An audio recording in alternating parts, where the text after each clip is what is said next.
Welcome back. Rough driving, rash driving, اندھا دھند driving, منشیات کے زیر اثر ڈرائیونگ یا صرف طاقت کے نشے میں چور ڈرائیونگ، ہمارے سماج میں یہ مسئلہ لگتا ہے کہ کسی کے بھی قابو سے پوری طرح نکل چکا ہے، اور ملزم اگر قابو میں آ بھی جائے تو وہ پھر قانون کے وقار پہ گاڑی چڑھا کے نکل سکتا ہے۔ اسلامی جمہوریہ میں یہ تاثر روز افزوں ہے کہ جس کی جتنی بڑی گاڑی ہوگی وہ اتنی ہی بڑی لاقانونیت افورڈ کر سکتا ہے۔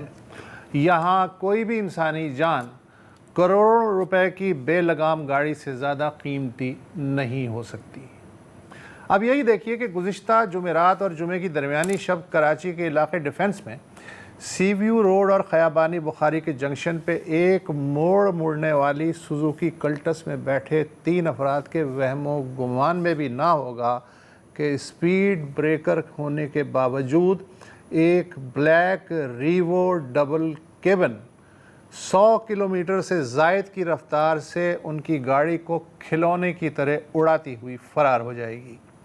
تباہ حال کار کا 33 سالہ ڈرائیور سلمان سلیم جاں بحق ہو گیا ہسپتال پہنچتے ہی، جبکہ 2 دیگر مسافر 19 سالہ حمزہ ولی کا اور 17 سالہ اویس جعفر موت و حیات کی کشمکش میں ہیں۔ یہ ہے ڈرامے کا پہلا منظر۔ خونی ڈرامے کا دوسرا منظر یوں ہے کہ جس بلیک کیبن ریوو نے یہ کارنامہ انجام دیا، اس کے ڈرائیور نے رکنے کی بھی زحمت نہیں کی اور وہ چھوٹی بڑی شاہراہوں گلیوں سے گھومتا گھماتا پہلے ڈیفنس فیز 2 میں اپنے اپارٹمنٹ کمپاؤنڈ میں پہنچا۔ اس کے بعد اس نے یہ بلیک ڈبل کیبن جو آگے سے کچھ ٹوٹ سی گئی تھی ایک قریبی ورکشاپ کے حوالے کی تاکہ وہ جھٹ پٹ اسے ایسی گاڑی کی طرح نارمل کر دے جیسے کچھ ہوا ہی نہیں۔ تیسرا منظر، متاثرین کے ورثاء نے کلفٹن کے درخشاں تھانے میں FIR درج کروائی۔ پولیس 2 دن تک ٹریفک فوٹیجز کو ملانے کے بعد پہلے کمپاؤنڈ اور پھر آٹو ورکشاپ تک جا پہنچی۔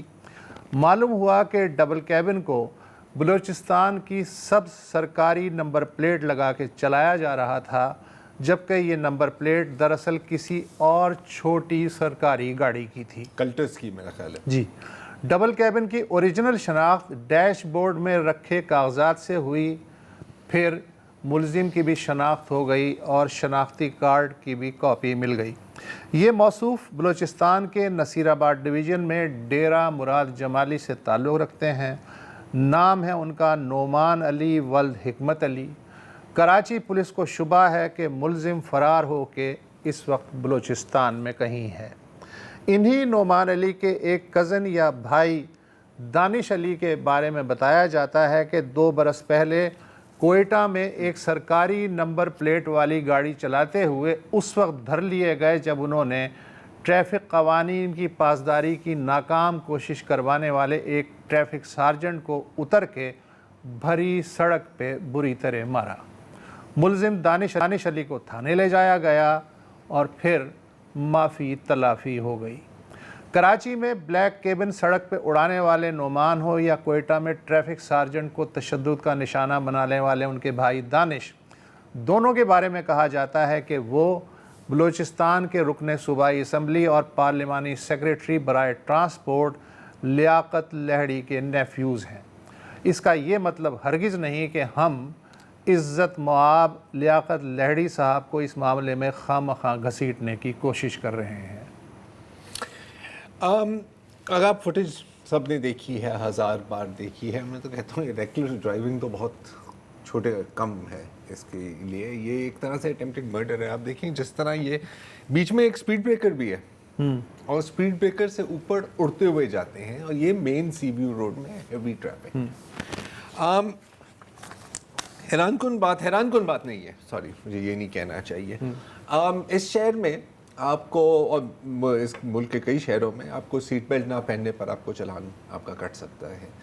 فیک نمبر پلیٹ پر کیا انفورسمنٹ ہے مجھے نہیں پتا، اسپیشلی اگر out of province fake number plate ہے تو میرا نہیں خیال کہ شاید کوئی میکنزم بھی ہے کہ اس کو آن دا اسپاٹ آپ ٹریس کر سکیں, اور اگر ٹریس کر سکیں تو اس پر کیا سزا ملنی چاہیے آپ کو, کیونکہ آپ دیکھتے ہیں کہ بہت گاڑیاں خاص طور پر جو ان علاقوں سے آتی ہیں ان کی فیک پلیٹس ہی ہوتی ہیں, رجسٹریشن وغیرہ بعد میں ان لوگوں نے چیک بھی کیا ہے, چیسز نمبر وغیرہ وغیرہ.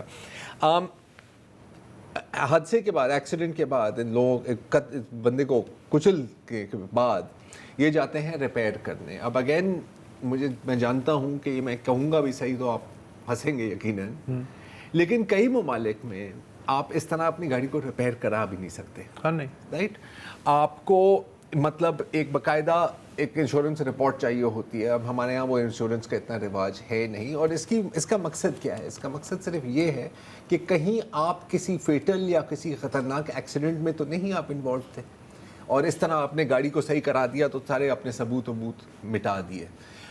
یہاں پر ایسا کوئی رواج نہیں ہے. آپ کسی بھی میکینک کے پاس جائیں وہ 2 منٹ میں آپ کی ڈینٹنگ پینٹنگ کر دیں گے.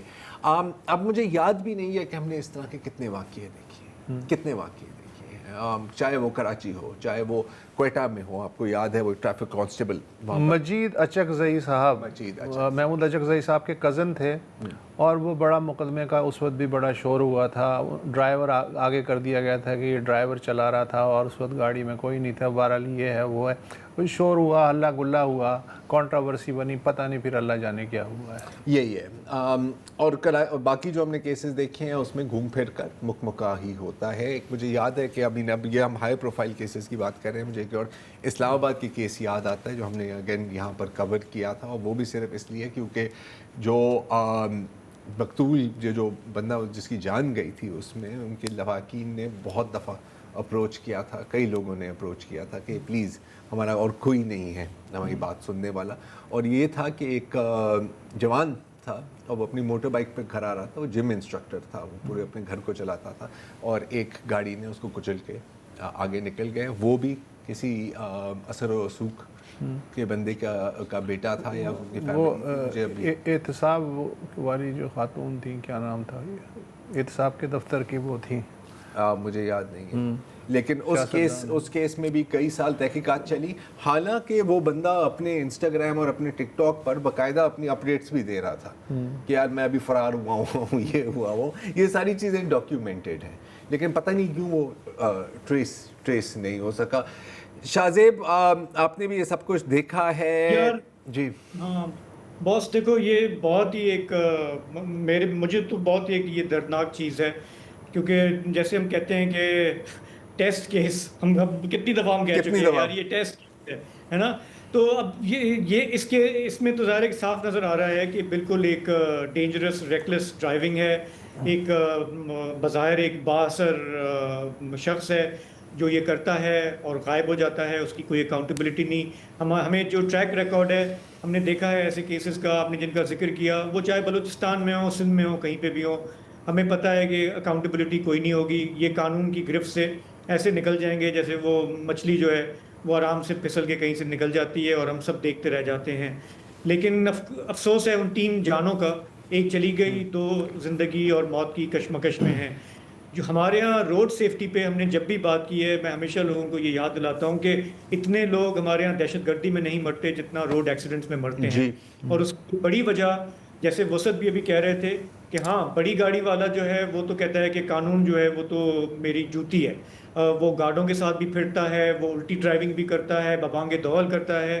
اس کو اگر آپ کو اشارہ بھی کریں کہ بھائی اپنی سائڈ پہ جاؤ تو اس کے گارڈز اتر آتے ہیں, آپ پہ بندوقیں تان لیتے ہیں. لیکن افسوس سے کہنا پڑے گا کہ ہمارا آوے کا آوا بگڑا ہوا ہے.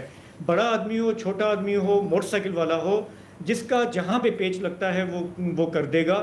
اس لیے کراچی جیسے شہر میں سب سے زیادہ نمبر 1 جو اسٹریسفل چیز ہے, اگر آپ گاڑی خود چلاتے ہیں, آپ دفتر جاتے ہیں, آپ کہیں اور جاتے ہیں, آپ کا اسٹریس لیول جو ہے وہ سب سے زیادہ ہائی ہوتا ہے. کہ آپ بالکل, میں نے دنیا میں مختلف ممالک میں گاڑی ڈرائیو کی ہوگی, لیکن یہاں پہ گاڑی ڈرائیو کرتے ہوئے میں یہ مان کے چلتا ہوں کہ میرے آس پاس جو سامنے سے آ رہا ہے, جو پیچھے سے آ رہا ہے, سائڈ سے چل رہا ہے, کسی کو قانون کی کوئی پتہ نہیں. میں جتنا کوشش کروں میں اپنے آپ کو بھی بچاؤں, ان کو بھی بچاؤں, لیکن کوئی گارنٹی نہیں کہ کس دن آپ آرام سے پہنچیں گے گھر, کس دن آپ کو خامخواہ آ کے کوئی ٹھوک کے چلا جائے گا, آپ کچھ نہیں کر سکیں گے. نہیں بالکل. اور دیکھیں آپ اپنے آپ کو آپ کس حد تک, ایک حد تک ہی بچا سکتے ہیں نا. اب آپ یہاں پہ دیکھیں وہ جو گاڑی جو ٹرن کر رہی ہے وہ بالکل ایک اکارڈنگ ٹو رولز ٹرن کر رہی ہے. اس کا اس سوچ میں کہ یار آگے میجر ٹریفک آ رہی ہے, ایک سپیڈ بریکر بھی ہے, لوگ رکیں گے, وہ ٹرن کرتا ہے, وہ رکتا بھی ہے دیکھنے کے لیے, لیکن وہ اتنی سپیڈ پر آپ دیکھتے ہیں گاڑی لٹرلی از ایئر بورن اور وہ ہٹ کرتی ہے. اس میں صرف مطلب اب یہاں پر شکر ادا کرنا عجیب لگ رہا ہے, لیکن اگر یہ ہیڈ آن کولیشن ہوتی تو کسی کی جان نہیں بچتی تھی, کسی کی جان نہیں بچتی تھی. اب ہم دیکھتے ہیں اگین وہی بات آپ کی کہ مطلب معاملہ ایسکیلیٹ تو ہوا ہے. اب اگلا سین پتہ ہے کیا ہوگا؟ بیٹھے ہوئے ہیں افسر وزرات بھی بیٹھے ہوئے ہیں, معززین بھی بیٹھے ہوئے ہیں, مقتول کی پارٹی بھی بیٹھی ہے, ملزم بھی بیٹھے ہوئے ہیں, ان کی فیملی بھی بیٹھی ہے. اب کوئی ان میں سے ایک کہے گا سر بات یہ ہے, دکھ تو سمے بہت ہے, ظاہر ہے انسانی جان, لیکن سر جانے والا چلا گیا, اللہ تعالیٰ کو یہی منظور تھا. تو ابھی جو زندہ ہیں ان کے بارے میں سوچیں, اپنے بارے میں سوچیں, آپ کے بھی بال بچے ہیں, یہ اکلوتا بیٹا ہے تو یہ ہے وہ ہے, یہ جی قرآن پڑھا ہوا ہے, اس پہ ہاتھ رکھ کے میں کہتا ہوں کہ میں بہت شرمندہ ہوں, آپ جو بھی کہیں گے میں فل ٹائم کرنے کو تیار ہوں. کوئی اس طرح کا منظر جو ہے وہ میں دیکھ رہا ہوں. اگر ہم ہسٹری کو دیکھیں تو ہوتا تو یوں ہی ہے, لیکن میرا خیال ہے کہ اس کیس میں مطلب مقتول کے جو لواحقین ہیں ان کا میں کچھ نہیں کہہ سکتا, اور بھی کچھ لوگ ہیں جن کے ظاہر ہے کہ بچے یہاں پر زخمی ہوئے ہیں, شاید نہیں یہ میں 25 کروڑ لوگوں کے درمیان جنرل ایس او پی یہی ہے, جنرل ایس او پی یہی اس ہے. میں سے کچھ تگڑے بھی نکل آتے ہیں, لیکن ہم امید کر سکتے ہیں کیونکہ دیکھیں اگین یہاں پر ایک پیٹرن آف بیہیویئر ہے نا, پیٹرن آف بیہیویئر ہے. آپ سب لوگوں کو اپنے سے نیچا سمجھتے ہیں, ایک کیڑے مکوڑے ہیں, چاہے وہ ٹریفک پولیس والا ہو یا کوئی اور کسی گاڑی میں, قدرن چھوٹی گاڑی میں ہو, کیونکہ ظاہر ہے اتنی بڑی گاڑی کے نیچے تو ہر ایک گاڑی چھوٹی ہی ہوتی ہے, اور جب آپ اتنی بڑی گاڑی میں ہوں تو آپ کو لگتا ہے کہ باقی لوگ سارے چھوٹے ہی ہوتے ہیں. یار میں جب پہلی دفعہ ڈبل کیبن میں بیٹھا تھا نا کئی سال پہلے, تو مجھے لٹرلی وہ جو ایک ہے نا کہ جی اشیاء کا جادو آپ پہ سوار ہو جاتا ہے, مجھے ایسا لگا کہ یار یہ جو فٹ پاتھ پہ دو لوگ جا رہے ہیں, یہ ان کو کیا جلدی ہے, یہ اتنے بے سکون ہو کے کیوں جا رہے ہیں؟ موسم تو ٹھیک ہے, ٹھنڈک بھی ہے, اچھا وہ ٹھنڈک اے سی کی تھی بیسیکلی, لیکن میں بھول گیا, ٹھنڈک بھی ہے, یہ گھبرائے ہوئے کیوں لگ رہے ہیں؟ تو وہ تھا تقریباً 15 منٹ کا سفر جی, 15 منٹ میں میرا دماغ پلٹ گیا تھا. یہی بات. تو آپ دیکھیں جن کے پاس ہے پرسپیکٹو سر, وقفہ لے لیں.